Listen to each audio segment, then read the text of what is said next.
ओम नमः शिवाय। उमापति महादेव की जय। अब दूसरे खंड का 11वां अध्याय है। ब्रह्मा जी ने कहा, हे नारद, एक समय सती ने दक्ष के सन्मुख एक विचित्र चरित्र किया था।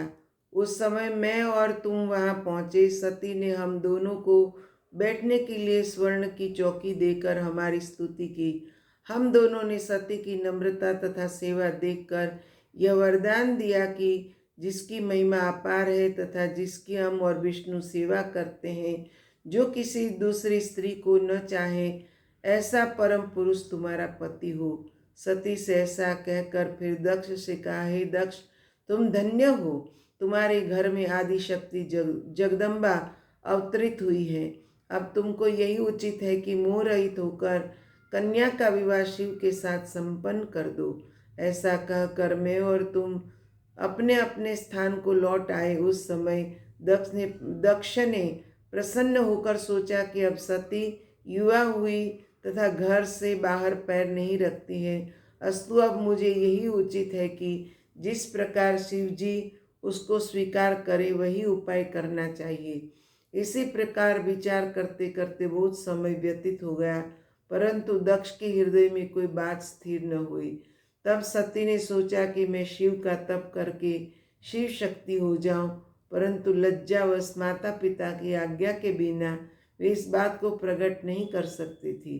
अंत में एक दिन उन्होंने अपनी माता से अपनी आकांक्षा प्रकट करते हुए कहा, यदि आज्ञा हो तो मैं वन में जाकर शिव जी की तपस्या करूं, क्योंकि वे बिना तपस्या किए मुझसे विवाह नहीं करेंगे और बिना विवाह के तुम्हारा मनोरथ पूर्ण न होगा। इसलिए हे माता, यही उचित है कि तुम मुझे उसके लिए पिता से आज्ञा दिला दो। माता सती की बात सुनकर दक्ष को बुलाया तथा सती की मनोकामना कह सुनाई। उसे सुनकर दक्ष अत्यंत प्रसन्न हुए। इस प्रकार सती जी अपने माता पिता की आज्ञा लेकर अपनी सखियों के साथ हाटकेश वन में पहुंचकर कठिन तपस्या करने लगी। उन्होंने तीनों ऋतुओं में उसी वन में रहकर व्रत का शुभारंभ किया और पूरी तरह शिव जी की पूजा की। वे कार्तिक में नित्य प्रातः स्नान कर शिव पूजन करके रात दिन शिव के चरणों में ध्यान लगाए रही। माघ में स्नान कर शिव जी की पूजा की तथा भीगे हुए वस्त्रों से नदी के तट पर तप करती रही और रात्रि को सखियों सहित जाग कर अत्यंत प्रसन्न हुई। उन्होंने फागुन मास की 14 को शिव जी की पूजा की तथा उन पर अनेक प्रकार के पुष्प चढ़ाए और रात्रि को जागरण कर चारों प्रहर उनकी पूजा की। चैत्र मास में शुक्ल पक्ष की चतुर्दशी को टेसु के पुष्प अर्पित किए। उन्हीं पुष्पों से शिव जी का पूजन किया। बैसाख सुदी तृतीया को शिव जी ने पूजन किया तृतीया को शिव जी का पूजन किया तथा उनके सन्मुख नाना प्रकार के पुष्पों से नैवेद्य संप्रीत किए। ज्येष्ठ मास के अंत में व्रत रखकर सहस्त्रों भेंट कटिकाओं के पुष्पों से शिव जी की पूजा की। अत्यंत पवित्र आषाढ़ मास में पूरे माह व्रत रखकर नाना प्रकार के पुष्पों से शिव जी का पूजन किया। श्रावण की अष्टमी को वस्त्रादिक दान दिए। भादो के कृष्ण पक्ष को काम तिथि में सुंदर सुंदर पुष्प तथा फलों से अच्छी प्रकार शिव जी की पूजा की।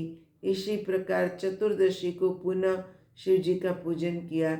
इसी प्रकार सती का नंदा व्रत आनंद पूर्वक संपन्न हुआ।